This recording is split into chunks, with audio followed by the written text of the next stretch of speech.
China manufactures the world's goods these days. From Nike shoes to cars to military jets. But how did China manage to build up the capital and the business connections to afford the rapid expansion when it was largely an uneducated, agricultural, communist society in the 1980s? Now, the partial answer is guns. Lots of guns. You see, China actually had some of the top-line small arms manufacturing facilities with decades of expertise on how to produce small arms of all levels of quality. And following the 1979 Sino-Vietnamese War, that's where China and Vietnam fought each other, relations were actually warming up with the West. And China found a market that liked guns more than any other country on the planet. The United States of America. Now, I recently sat down with my friend Dave from Peacemakers Firearms in Las Vegas, whose family used to distribute Chinese firearms in America. And we talked about how the Chinese Type 56 Kalashnikov type rifle flourished in the US of A. Where were these rifles made? How were they made? How much did they cost? Why are these rifles considered both the best and the worst examples of the AK-47 derivatives? And how this rifle earned the People's Republic of China some of its first capital for further development. Now stick around. Maybe you'll find out some insider information on how the American market ended up helping prop up the Chinese commodities manufacturing through its own love of guns.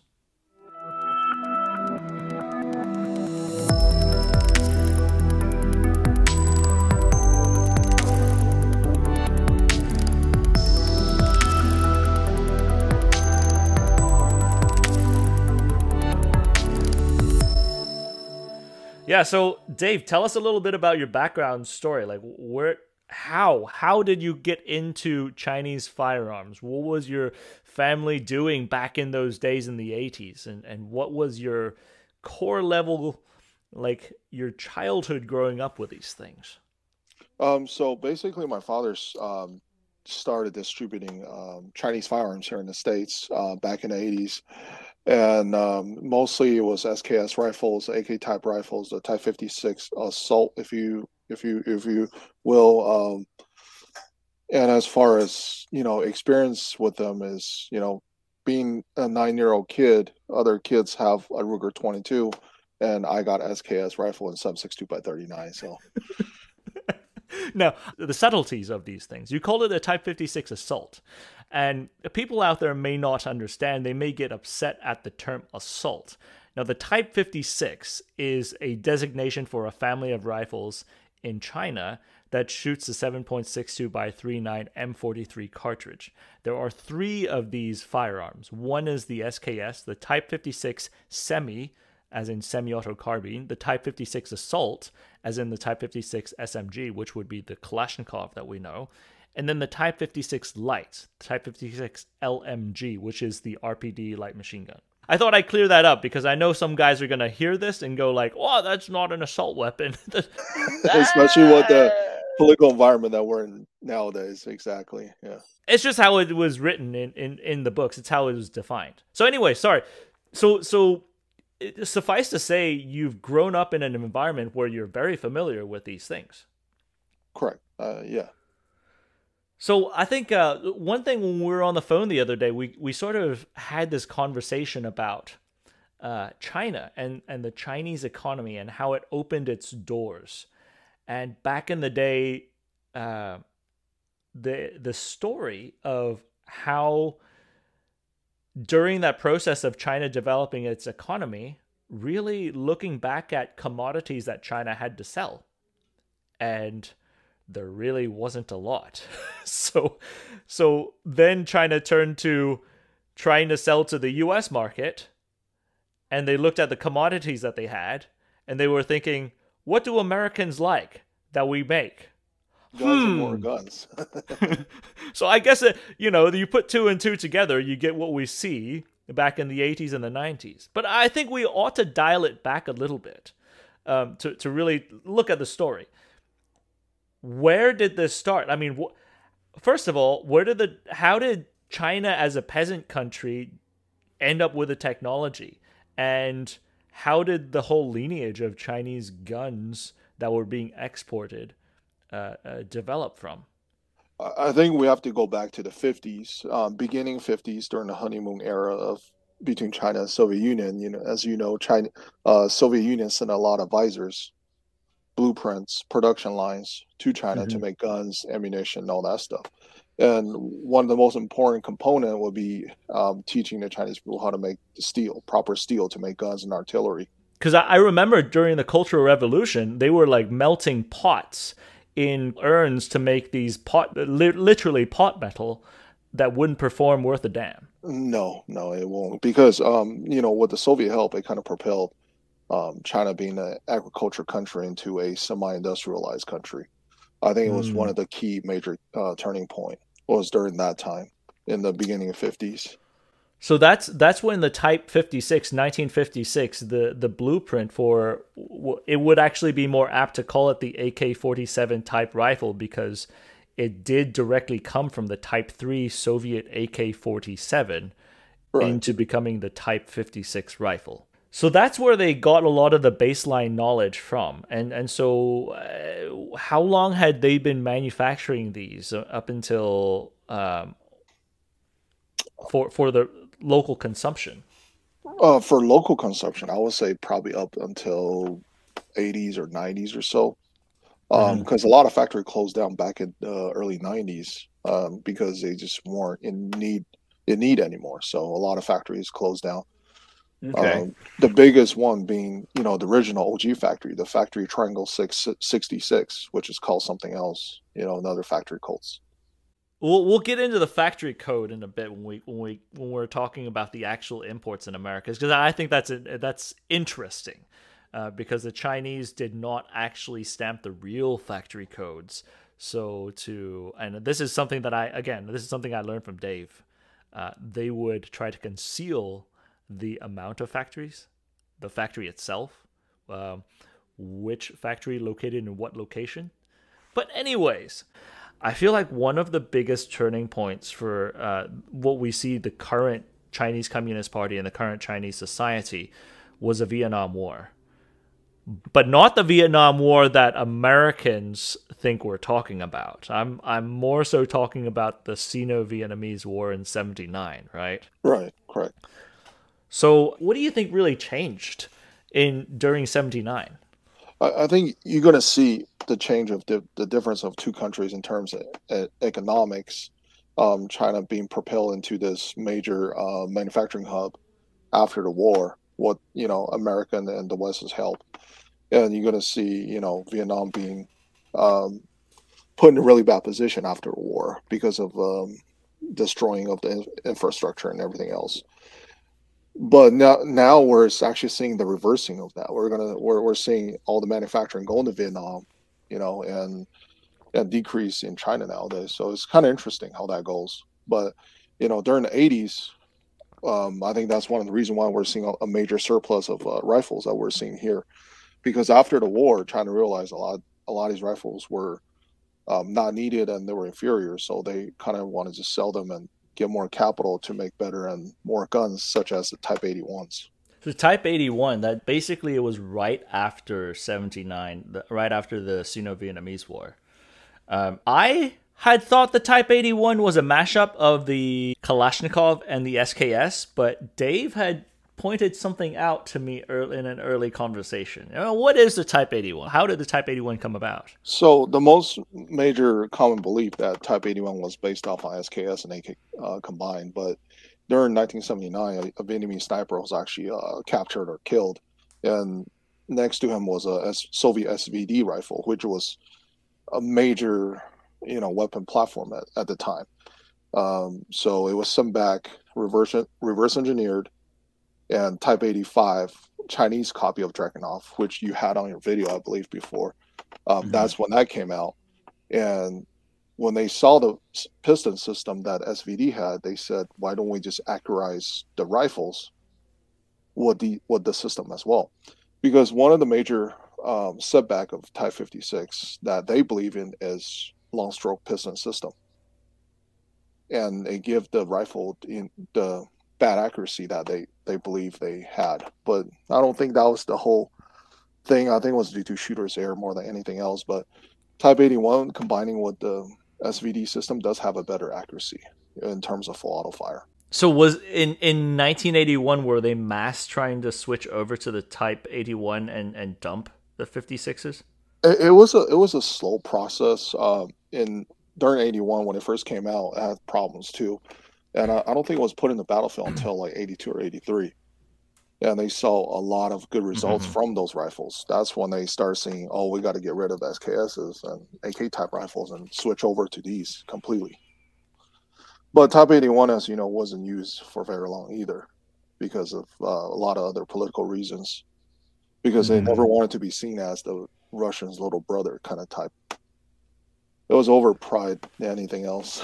Oh, that's a long story too. The whole like Sino-Vietnamese or Sino-Russo relationship right there. Oh yeah, we can go back hundreds of years. If you want to go way back, we can go back to the Mongolian time too. Okay, so I think this is the 79 was the most interesting era to really dissect because 79 you're talking about adopting a new weapon system for the PLA and slowly trying to inject it in, but also Chairman Deng Xiaoping Right.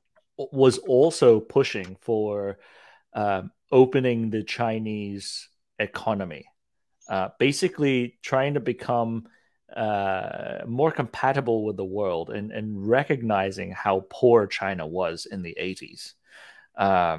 It's kind of like what we talked about earlier, right?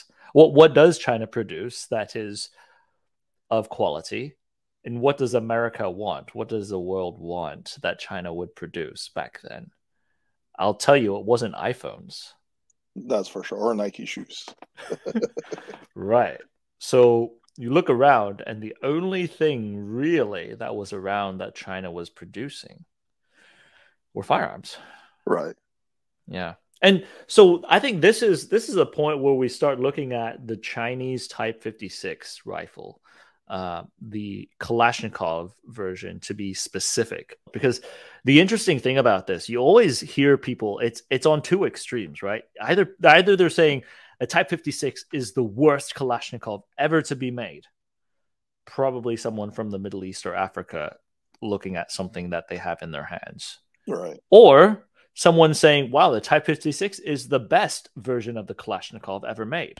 Okay, I mean, this is a big onion to peel back. What is Norinco? What is Polytech? And how did China have such a mixed reputation on the weapons that they had exported? I think your experience might vary depending on where you're at. Your location plays a major part of everything. America, of course, being the most, the biggest market there is in the world. Of course, quality is going to be a lot better. And because we're also paying a lot more too. Well, who were they competing with back then in the U.S. market? It was mostly Norinco and Polytech that was the major players. You know, of No, course. no, no. As in, who were they competing? What other firearms were in the U.S. market or U.S. circulation? In the 80s, I would say HK from Germany. You know, of course, remember the HK 91, 93s that were in the country. AK wise, you had the Madis from Egypt, but they were selling for $9.99 at the time, and that was a lot of money for guns because Colt was selling for what $800 for SP1 rifle. So the AR-15 was about 800. Right, and then you have how much were the G3s and the HK33s and MP5s? 93 and 91s. I remember, I think they were like in the $550 range. Okay. Yeah, you get sling and 3 mags or something, but it was nothing like the package deal that Chinese AK offered. You get a rifle, a drum, 6 magazines, 1,000 rounds of free armor piercing ammo, all for $200. If you bought them by the pallets, prices will even go lower. Wow. To like 169 or something. So yeah, there's no competition when it comes to value of money. But even then, there was a lot of people that complain about the quality. I don't know why, but they said it was still cheap for whatever reason, even though they were deep salt blued. The firearms is fantastic. There's no other platform that you get for the money for that kind of quality. Now, one thing I remember, there's an article where the author went into China, and he was going through these mud huts, and it looks like he was in Afghanistan, looking in some Khyber Pass type of manufacturing. The workers had tank tops, working on hand tools, and yeah, it straight up looked like the 1950s. And I mean, I don't think that really matches up with the quality of output, because some of those items that were pushed out, like the Norinco copy of the 1911, was using some of the hardest grade steel. It's 5100 series tool steel compared to the 4100 series steel that you see in American-made 1911s, meaning the competition guys loved them because they were the hardest steel 1911s that you could just hammer all day. Right. And gunsmiths hated them because you needed to buy special carbide bits to do any type of work, any type of milling on the Norinco 1911s. The gunsmiths made people buy the tool bits for it because they would break their bits. And so it didn't add up to me when I learned about this. It didn't add up because though you don't, first of all, you don't have that type of steel stock if you only work in a tool shed to make guns. But second of all, the machining quality is actually quite decent. Right. I mean, I've even heard that they had like West German machinery that they imported into China, but that's on a rumor basis. So I don't know if that's true. Right. I mean, if anybody have any knowledge of manufacturing, the hardest part about manufacturing is consistency. And with the hundreds of thousands of millions of rifles that we get in this country, the consistency that I see is really, really top notch. There is no way you could do that with hand tools and hem filing and all that stuff. It had to be done on really nice, sophisticated tooling and machines. The finish is just fantastic for a mud hut, to say the least. Yeah. Now, I feel like we needed to add a little bit more context to this part of the conversation. Specifically, if we're using Triangle 66 or Factory 626 as an example. Now, some of these facilities in China were absolutely some of the best manufacturing facilities that the People's Republic of China had. Factory 626 was actually more of a manufacturing campus rather than just a factory, meaning people didn't go there and go back home after they went to work. People lived there. At the height of it, the Factory 626 contained 2,000 workers, of which 6,000 people lived on the premise of Factory 626, meaning they had security, they had a hospital, they had birthing rooms, they had recreational facilities, they had feeding facilities, everything, even schools for kids to attend K through 12. And that's to include research and development facilities. And so factories like this draw lineage. In fact, ironically, the same factory that would provide and sell the Type 56S rifles to America, the same factory manufactured the Type 50 Papashaw PPSH-41 submachine guns to fight Americans during the Korean War. And so I think the key takeaway that we should look at here is that China had the ability to manufacture top quality products with very good machining. But much like China nowadays, the same country that produces kids' toys with lead paint inside of it also produces really nice iPhones. It just depends on which market they're selling to. And in the case of the Type 56s, if you're selling to top dollar markets like America, certainly they would contract some of the best manufacturing facilities. Whereas if you're manufacturing for, let's say, Africa or the Middle East, probably the QC would slip a little bit. On a side note, though, PLA actually serialized all the internal parts, so they could trace it back to let's say, which worker, which shift was manufacturing some defective arms. And by the way, your factory workers had their families that lived there. Put two and two together. You do the math. I know you're a big fan of M1A platform. Even the Polytech imported M1As, the barrels are fantastic on those rifles. Yeah. Oh, yeah. Of course. Yes. The barrels are great. And the anyone who is in the M14 world knows that the Polytech M14 receiver is one of the most in-spec receivers made with some of the best steel out there. And so it is highly sought after to make M14 builds, which is what my M21 is built from. Which Right. Fun story about that. The gunsmith who worked on the M21, he's an AMU gunsmith from the Vietnam into the Cold War era. A dude hates anything made in China. So whenever I sent that to him, the first phone call I got from him was like, Henry, what the bleep are you bleeping? You know, bleep is just like expletives throughout the whole thing. But he did it, and it is a fantastic shooting machine. Right. You know, back in LA, there was a lot of Taiwanese-owned gun shops, Taiwanese and Korean-owned gun shops. A lot of really? people don't. Yeah, there was a lot. Yeah, there was actually a lot of Taiwanese gun shops out there in LA. South Korean owned too. So another interesting story is before the riot happened, my father's company approached a lot of gun shops in Koreatown, wanted to sell Type 56 to them, and they didn't like it because they said it was a communist weapon. So it wasn't just with the Americans. It was imagine if they had the Type 56s on the roof versus the M1 carbines. Yeah. I guess that leads me to look back at the consistency. You're talking about the consistency, but Norinco is not a factory. Polytech is not a factory.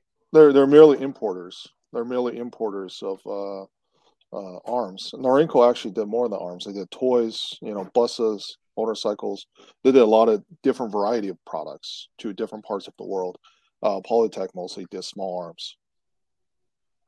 So how did they get that type of consistency? How many factories were there working on these things anyways? As far as guns wise, I think there's only 3. Actually, there's more than 3. But the major ones that we get here, the rifles that we get here, they're all manufactured in 3 different factories: the 626, 386, and then the 416. Hey, Future Henry here. Now keep in mind that Dave is only talking about the Type 56 Kalashnikovs that came to America for export reasons during this time frame. Now, there are other factories that also manufactured Type 56s, namely what we know as the SKS factory, Triangle 26, which is actually Factory 296. And they manufactured more than SKSs. They manufactured Type 56 Kalashnikovs, they manufactured Type 85 Dragunovs, Type 81 carbines, of course the SKSs, and then also later the Type 95 carbines, and as of recently the Type 03 carbines. So there's more factories in that, but those are the main 3 that Dave was talking about, the main 3 that supplied Kalashnikovs to America. Now that leads us to another interesting concept that we've been talking about offline quite a bit: the factory codes. Right. You don't find a 626 stamped Kalashnikov in America. No. Instead, you find a Triangle 66. Why is that? Like you were saying, Henry, I think it was more of a art of deception. It was to code which factory it came from, and also the locations and everything else. But real reason, honestly, I don't know. I don't know what the real reason is. I think it's just a way to shield exported items to trace back to the origin of the factory. Yeah, some dodgy cousin Harry stuff going on back there. Oh yeah. You just stamp a different number on there. No, that's actually, I mean, it's interesting. That's something I wanted to bring up because it's an interesting concept of how the Chinese government works as opposed to the Russians on that end. I mean, the Russians, right, there's a the famous European saying, stuff all match their factory. Yeah. And there's a saying in the USSR, their power is based on the projection, not the real power. Whereas the Chinese go by the art of deception. Right. and how do you camouflage things in plain sight. And so it's a really different approach onto these things. I find that absolutely fascinating. Right. For So sure.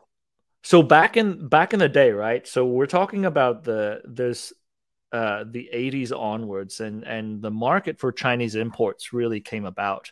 And they were trying to push the highest quality of firearms to compete with the European and American firearms in America. Uh, what about the stuff that went over into Africa or other third world nations? Because there's a lot of Type 56s in the Middle East and Africa. Right. Right. I think they're more in line of military spec rifles. With the non-threaded barrels of Type 56 typically have, and of course, they're all fully automatics. So Yeah. the stuff that we get here is definitely pampered by different workers, I think. The fit and finish is just much, much better. I've seen pictures of newer AKs being imported into Europe, and they don't look they look nothing like what we used to get. They have that cheap paint like on the Russian AKs. I mean, I don't want to offend Russian fans, but No, the paint the yeah. same paint that you get on Mahdi's and other European AKs. They're It's not glued it's anymore. utilitarian. Right, right, I think there has been a definitive quality drop that we've definitely. seen. It seems to me that they were matching the market. They were trying to hit up the market in that they were operating in. I mean, from the dealer, do you have like from a dealer's perspective, do you know what kind of profits people were making from the Chinese imports back then? The last figure that I heard back in for SKS is it was about $3 US. For AKs it was about five. Whoa, whoa, whoa, whoa, whoa. You mean they bought the entire unit for $3 or $5? I mean, there's no cost because for Norinco it was working directly with the government, so for them it was pretty much no cost. But to make them in the factory, it was like that. It was like $5 in a factory. So even at $200 with the free mag and ammo, there was still a lot of money to be made.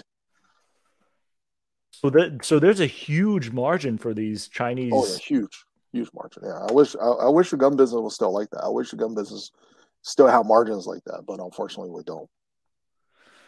Yeah, I mean, because nowadays you're talking about retail, you'd be happy with 20%. Yeah, if I get lucky. Yeah. Yeah. Oof. So for the time being, and how did the U.S. market receive these things when it came Uh, through?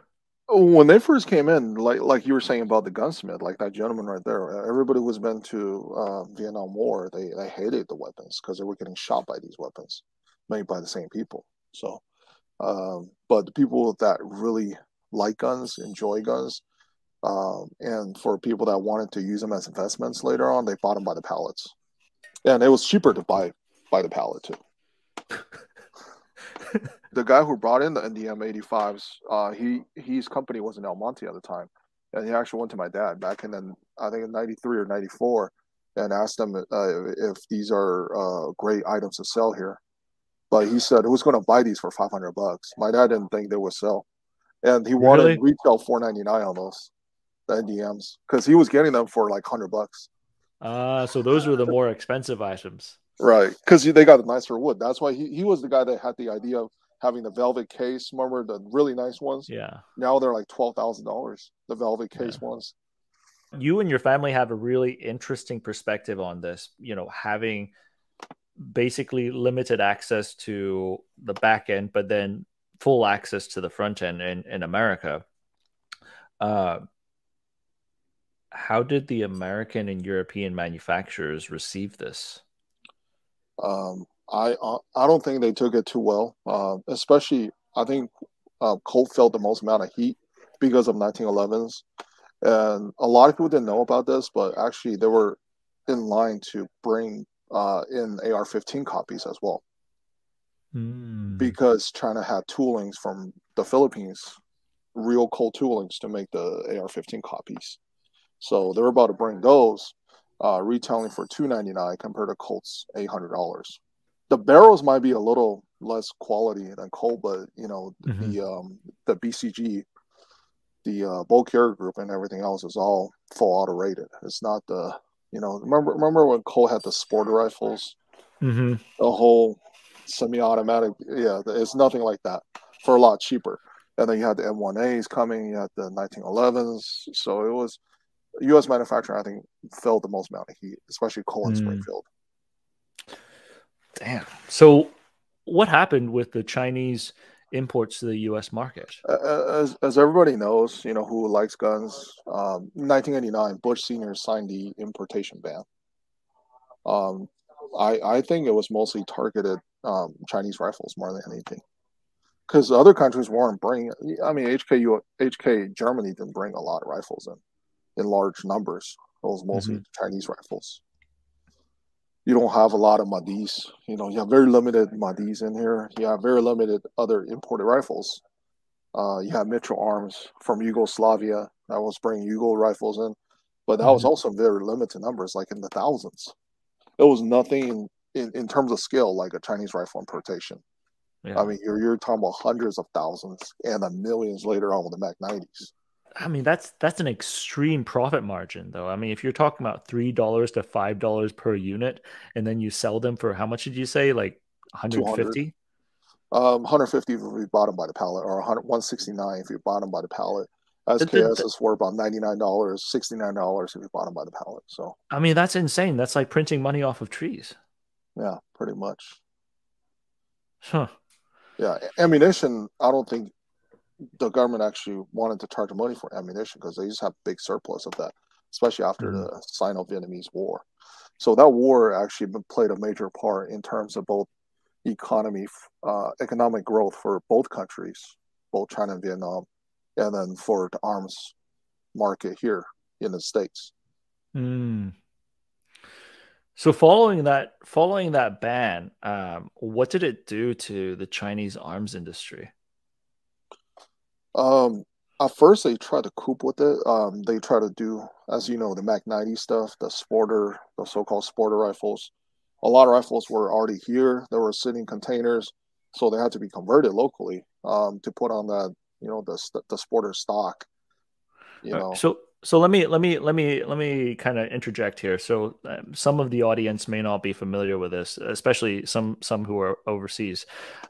Following the assault weapon ban itself banned certain features that were on firearms. So your pistol grips could not exist. Threaded barrels. Threaded barrels could not exist. Yeah, so the workaround on that is to shave the bayonet lugs off with a grinder, is to tack weld a nut over the threads, so the threads were no longer exposed. And the pistol grips, you couldn't just take it off. You needed a stock that had a thumb hole integrating the pistol grip to the back of the stock, and that would count as a stock, and then that would be legal to import. So it was sort of like if China made a bunch of cars with 4 wheels and America said that you had to ban cars with 4 wheels.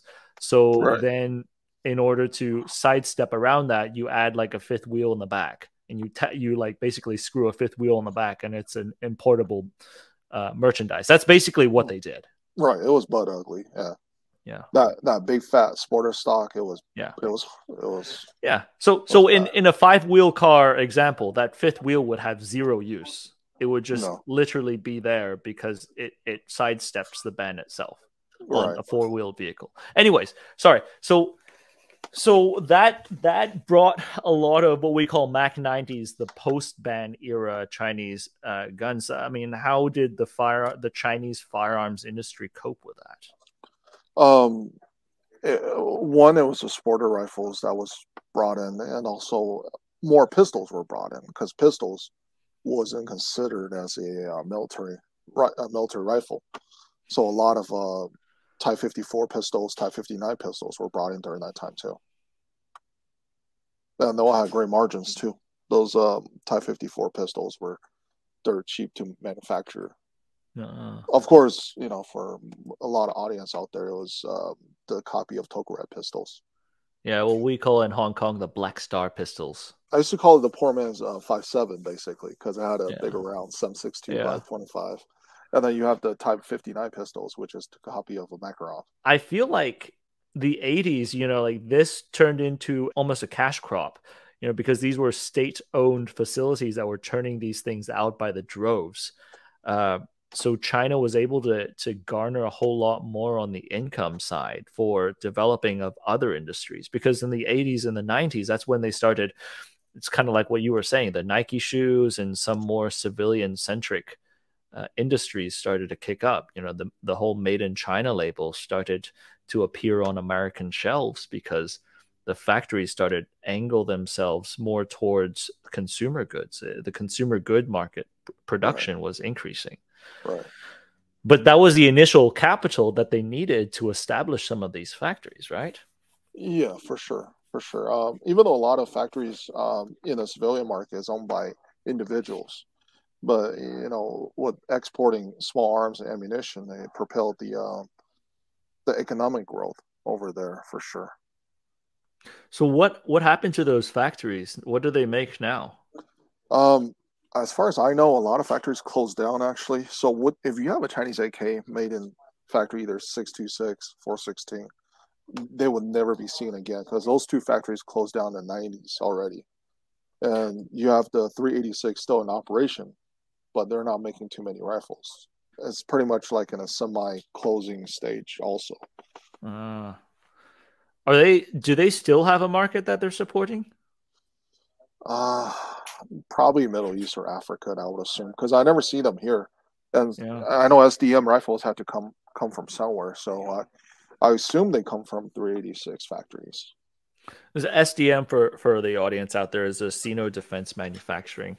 It's Right. basically like how can we Rebranded call? Norinco. Yeah, Norinco Jr. or Norinco Right. 2. Right. But the looking back, that's kind of that's really interesting, and it's kind of, I mean, looking at the end of an era, especially I have a Triangle 66 Type 56 as well. And I think one thing that you showed me in the past is that the rifles themselves are heavier, like the steel is denser. Yeah. I don't know what it is with it. Like, did they use the same 5100 series steel? I mean, did they use any type of special steel, like a special steel stock or something? I'm not sure what steel they actually use, but from what I heard, they used to make artillery next door to the gun manufacturing factory. So maybe they had to use artillery cannon steel, just like how I think HK barrels use that also. Mm-hmm. The cannon steel. Yeah. It's a denser steel. It's a very tough steel, but for whatever reason, Type 60, the Factory 66 stuff is always over gas, more over gas than any other factories. I'm sure you noticed that too. Yeah, the recoil is it's a little more from Factory 66. Yeah, 386 super by harsh. far. Yeah, 386 by far has the smoothest shooting experience, and then I would rate 416 next to that. In terms of fin and finish, 386 also had the best fin finish as well. Which one was 386? 386 is located in Deep South in Fujian province. Okay, and what about 416? 416 is in Shandong province in the eastern part of China. It's right next to Korea. It's like a port city, really close to Korea.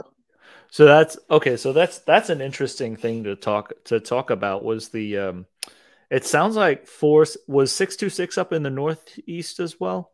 Yeah, 626 is the OG factory. That's right next to Soviet Union, pretty much like borderline to Soviet Union, way far up in north. I've worked in Heilongjiang before when I was first coming out of college. Right. I was a journalist, so I went over to cover an event, but it was in February. It was that's freaking cold. People, this is right next to Siberia. This is close to Vladivostok. In the wintertime, when you take a cup of boiling water, you throw it into the air, it turns into ice when it hits the ground. Oh, yeah. But that area, the Northeast, is also the base of not just Chinese artillery and small arms manufacturing, but it's also the base of the Chinese shipbuilding industry, and not just any normal ships, but warships. I Yeah. remember like back then I had I was working on stories and I was already going through the US military process. So I was like getting my security clearance. Right. Right. And I mean that itself was a different is a separate story, like me trying to get a security clearance and going overseas and having to report all the places that I've been to. But Right. then walking through the halls and seeing like all these PLA things on the hall and going like, huh, great. I'm applying for an American security clearance. I'm sure this freaking looks amazing on my SF-86 documents. But anyways, I digress. I digress. Um, so you're saying that it sounds like the factories up in the Northeast have closed down, but the only one that is producing is in the South, and it's not really producing at a huge capacity like it used to be. No, no, I think the demand for AK rifles has definitely gone down in other parts. Hmm. Maybe they're getting it from Romania. Romania, right now is a big player too in terms of Oh AK yeah, sales. Yeah. yeah. People don't Oh, realize it, but back in the day, the stereotype of the Type 56 being spammed worldwide, nowadays, really, people really ought to be looking at the Romanian oh yeah. AK, the They're the Romanian king right now. AKM. Yeah. Yeah, they are the ones who really spam those things, and um, some interesting places, and that you would find them from afar. They look the same as a Russian AKM, you know. Exactly. But nowadays, you could start telling the difference from the way they cast the gas blocks and little small time saving techniques that they've made. Right. Right. If we're looking back at what the Chinese government thought about doing back post Sino-Vietnamese War era, and they were trying to modernize the PLA. They were trying to open their market and basically get more income to modernize the society and bring more wealth in the society. And the Type 56 being that baseline in order to enable that, I feel like they succeeded. Oh yeah, for sure. For And the sure. key the key to this seems to be the Type 56. Well, I would say it played a pretty major part. Pretty played a major part in the economic growth for sure because it was the right product. It was the right product for the time. Yeah. Yeah, yeah, you had the supply and you also had the demand. So you put one and one together. Magic. Exactly. Yeah, profit. I think if we go way back, the blue, not the blue, the steel making process was really kind of propel China into a different country. Like I said in the beginning, from agriculture country to a semi-industrialized country. I think that's a major key turning point was the making of steel. Steel was the base of everything, to make a Mm-hmm. great gun. So it came down to the knowledge for the raw materials that really propelled everything. Uh, Right, but then, furthermore, I would say then having the capital to develop that. right. All right, so Dave, once again, thank you so much for shedding some light on the Type 56 and its economic impact in China and the world. But everybody out there, if you wanted to chat with Dave or his staff about any Kalashnikov things, if you're in the Las Vegas area, you could check him out at Peacemakers Firearms, or you can look him up online, Facebook, Instagram, wherever, for Peacemakers Firearms. Dave, anything else? Thank you for having me, Henry. Glad to be here.